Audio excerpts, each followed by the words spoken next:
নমস্কাৰ সকলোকে নতুন এটা ব্লগলৈ স্বাগতম জনাইছোঁ। আজি আমি গৈ আছোঁ বাঘমৰা ইকো কেম্প। এয়া মোৰ লগৰ ফ্ৰেণ্ড দেৱাংগই এখন নতুন গাড়ী ল'লে, স্কোডা কাইলাক। চ' তাৰ নতুন গাড়ী লৈ পেলাই আমি গৈ আছোঁ এতিয়া বাঘমৰা ইকো কেম্প। যুগল আৰু দেৱাংগ সিহঁত দুটা ফুৰিব আহিছিল আমাৰ ঘৰত, অলপ কামত আহিছিল একচুৱেলি, আৰু সেইকাৰণে আমাৰ ঘৰতে থাকিল পূজাৰ পাছতে। আৰু বহুত দিন ওলাই যোৱা হোৱাই নাই, মন চনবোৰ ভালেই নলগা হৈ গ'ল জুবিন দা যোৱাৰ পাছৰ পৰা। চ' আজিকালি ক'তো ওলাই গৈও ভাল নালাগে, কিন্তু সদায় এনেকৈ মনটোনো কিমান বান্ধি ৰাখিম, তো সেইকাৰণে অকণমান ওলাই গৈ পেলাই মনটো ৰিফ্ৰেছ কৰিবৰ কাৰণে ওলাই গ'লোঁ আটাইকেইটা। আৰু আমি গৈ গৈ বাঘমৰা ইকো কেম্প পালোঁ। ব্ৰহ্মপুত্ৰৰ কাষতে হয়, যিটো নিমাতী ঘাট আছে, সেই নিমাতী ঘাটলৈ যোৱা ৰাস্তাটো নহয়, বেলেগ এটা ৰাস্তাইদি যাব লাগে। আমি সেইফালেদি গ'লোঁ আৰু এয়া দেখিছে কাষে কাষে কিমান ধুনীয়াকৈ কহুৱা বনবোৰ ফুলি আছে। আমি গৈ গৈ মানে এটা সুন্দৰ ৰাস্তা, আৰু গাঁৱৰ মাজেদি যোৱা এটা সুন্দৰ ৰাস্তা, তাৰ মাজেদি আমি গৈ আছোঁ। আৰু আমি গৈ গৈ ফাইনেলি বাঘমৰা ইকো কেম্প পালোঁ, গাড়ী ৰখালোঁ। আমি আহিছোঁ আটাইকেইটা, যুগল, দেৱাংগ, ভণ্টি, ভাইটি আৰু মোৰ মিছেছ জয়শ্ৰী, আৰু দুজন ভাইটি আছে। আমি আটাইকেইটা ওলাই আহিলোঁ দুখন গাড়ী লৈ খাবলৈ। আৰু ৱেডাৰটো বহুত ধুনীয়া আছিল সেইদিনা, অলপমান ডাৱৰীয়া টাইপ আছিল। আৰু আমি ইভিনিং টাইমত গৈছিলোঁ। এয়া যুগলে বুজাই আছে মানে কি হয় কি কথা সিফালে। আৰু যিটো আমি ইকো কেম্পত গৈছোঁ, সেই ইকো কেম্পটোৰ অ'নাৰজনৰ নাম হৈছে ৰিচান দলে। তেওঁক আপোনালোকে ইনষ্টাগ্ৰামত বা ফেচবুকত চাৰ্চ কৰিলে পাব। তেওঁৰ নাও চলোৱাৰ কাৰণে এটা ফেমাছ মানে তেওঁ নাম আছে। তো তেওঁ ভূৰ লৈ পেলাই তেনেকৈ ব্ৰহ্মপুত্ৰত ভৰ বাৰিষাও তেওঁ গৈছে, অসমৰ ইটো মূৰৰ পৰা সিটো মূৰলৈ।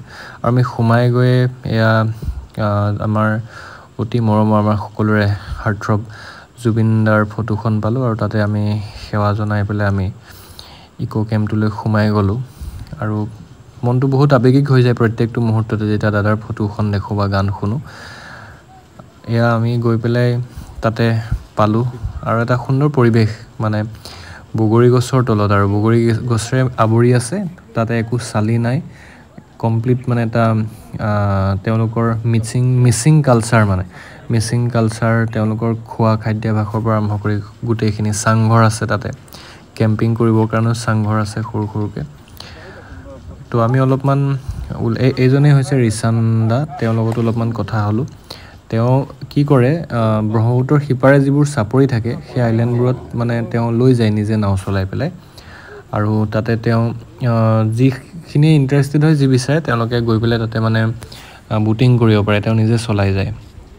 আৰু আমি অকণমান বাহিৰলৈ ওলাই আহি তাৰ পৰিৱেশটো অকণমান উপভোগ কৰিলোঁ। দেখিছে ব্ৰহ্মপুত্ৰৰ পানী এতিয়াও অলপমান বাঢ়িয়ে আছে, মানে একেবাৰে কমি যোৱা নাই। আৰু ছিজনটো চাই পেলাই ক'ব গ'লে, এইটো কি থালি বুলি কয়? জোচাক থালি, পৰ্ক জোচাক থালি। কি আছে ইয়াতে কি আছে?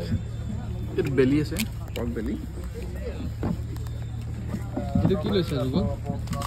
এইটো হয় বাঘা পৰম্পৰাৰ। বাকী দিয়ে এইটো ইউটিউবত যাব, নাজানো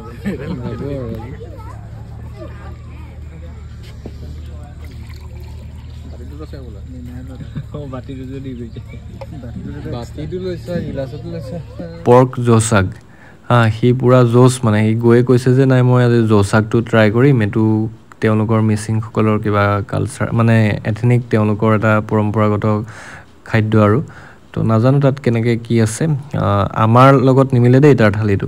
আৰু তাতকৈ ইম্পৰ্টেণ্ট কথাটো হৈছে, এইটো দেখিছে লগত এক কলহ লৈ লৈছে। আপোনালোকে ধৰিব পাৰিছে চাগে সকলোৱে এইটো কি হয়। তো যুগলৰ এইটো স্পেচিয়েল মানে ড্ৰিংক অফ দ্য ডে, মানে এইটো চাই মদ হয়। সি বাতিত এফালে আৰু এফালে গিলাচত, আজি সি মানে খাবই আৰু এইটো।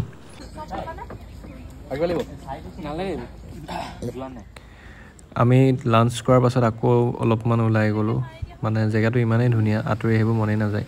আৰু ইমান ধুনীয়াকৈ সজাই থোৱা আছে, জুবিন দাৰ ফটো আছে, আমাৰ যাদৱ পায়েঙৰ ফটো আছে, আৰু বাইক এখনো ধুনীয়াকৈ এটা মানে বাঘৰ নিচিনাকৈ ড্ৰ কৰি থৈছে, আৰু বিভিন্ন ধৰণৰ ৱাইল্ড এনিমেল মিচিং কালচাৰ কিছুমানৰ ফটো ইয়াতে তেওঁলোকে পেইণ্টিং হয় কমপ্লিটলি পেইণ্ট কৰি পেলাই থৈছে আৰু জেগাটোৰ আটাইতকৈ তাৎপৰ্যপূৰ্ণ কথাটো হৈছে যিটো বাঘমৰা ইকো কেম্প ইয়াতে আপোনালোকে হয়তো পিকনিকৰ কাৰণেও তাৰ চাগে কাষৰীয়া যিবোৰ ঠাই আছে খৰালি আহিব পাৰে মানুহে আহেও ইয়াতে পিকনিক স্পট হিচাপে আৰু এই কেম্পটোত মানে একো ধৰক এটা জাষ্ট ডাঙৰ চাংঘৰ এটাটো আছে আৰু বাকী খোৱা জেগাটো কমপ্লিট অপেন মানে তাতে আমাৰ যুগলৰ ফটোশ্বুট চলি আছে দেই তাৰ ফটো মানে আৰু ফটো ক্লিক কৰিলেও তাৰ মনৰ আশা পূৰণ নহয় মানে তো এয়া দেখিছে এইফালে আগলৈ যোৱা নহয় কিন্তু এই যা দেখিছে বেলেগ এটা মানে ইয়াতে পাৰ্টি আৰু তেওঁলোক আহিছে ফুৰিবলৈ তেওঁলোকক এতিয়া সেই নাওখনত মানে তেওঁলোকক লৈ যাব বোটিঙৰ কাৰণে আৰু দাদাই নিজে চলাই যাব যিজন কৈছিল অলপ আগতে আপোনালোকক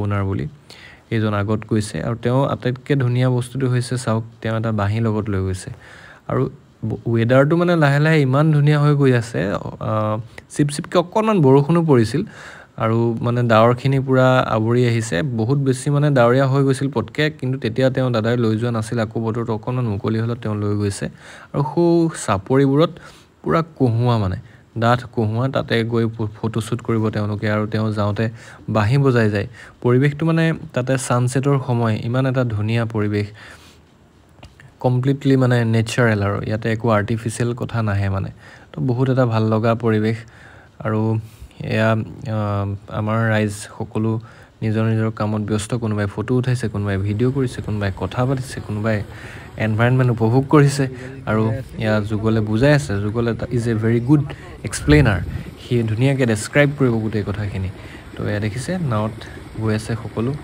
সোঁতটো চাওকচোন বতাহত কিমান ধুনীয়াকৈ ব্ৰহ্মপুত্ৰৰ সোঁত আমাৰ তাৰ মাজেদি এয়া নাও গৈ আছে আৰু সঁচা কথা ক'ব গ'লে মোৰ কিন্তু বহুত ভয় লাগে পানীৰ মাজত এনেকৈ যাবলৈ আমাৰ পাৰ্টি যাব ইচ্ছা মানে আমাৰ আটাইকেইটাৰ কিন্তু মই ক'লোঁ যে ৱেডাৰটো ভাল নহয় আৰু ভয় লগা হৈ গ'ল আৰু এতিয়াতো আৰু বেছি ভয় লগা হ'ল তো এতিয়া ব'লক আমাৰ যুগলদাৰ মুখেৰে শুনো অলপ তেওঁৰ এটা সুন্দৰ পদক্ষেপ বুলি ক'ব পাৰি এনেকুৱা এটা মনোমোহা প্ৰাকৃতিক পৰিৱেশত আমাৰ মনোৰঞ্জনৰ বাবে এটাই ব্যৱস্থা কৰি থৈছে তো ভাল লাগিছে ইয়াত আহি পেলাই কেম্পখন এখন সুন্দৰ তেওঁ আৰু এইখন কি আছিলে এখন আছিলে শিবু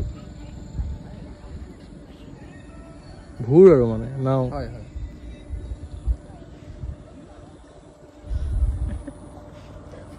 যাবানে নাৱত আকৌ বোলে গাজনিলে ভয় কিন্তু দেখি ইমান ভাল লাগিছে বাঁহীও লৈ গৈছে কিমান দূৰ পালে দিনটো ইয়াতে সামৰিলোঁ দিনটো মানে কি আৰু ইভিনিং গধূলিয়ে হ'ল অলমষ্ট 4:35 PM মান হৈছিলে আমি আমাৰ উভতনি যাত্ৰা আৰম্ভ কৰিলোঁ আৰু লুংলুঙীয়া বাটেৰে বাহনিৰ মাজেৰে আমি আমাৰ যাত্ৰা আৰম্ভ কৰিলোঁ চিপচিপীয়া বৰষুণ আৰু আমাৰ জুবিনদাৰ মৃদু সংগীতৰ মাজেৰে আমি আগবাঢ়ি গৈ আছোঁ চ' আজিকালি য'তেই নাযাওঁ লাগে আগতেও আৰু এতিয়া আগতকৈও বহুত বেছি দাদাৰ সংগীতৰ মাজতেই যেন প্ৰত্যেকটো মুহূৰ্ত প্ৰত্যেকটো পল জীয়াই থাকিম তেনেকুৱা লাগে পুনৰ এই ভিডিঅ'টোৰ মাজেদিও আমি বিচাৰিম জুবিনদাৰ যিটো মৃত্যু সেই মৃত্যুৰ এটা মানে আমি কি বিচাৰিম জাষ্টিছ বিচাৰোঁ we always want a justice for আমাৰ beloved heartthrob Zubeen Garg so' জয় আই অসম আজিৰ ভিডিঅ'টো ইমানতে সামৰিছোঁ ধন্যবাদ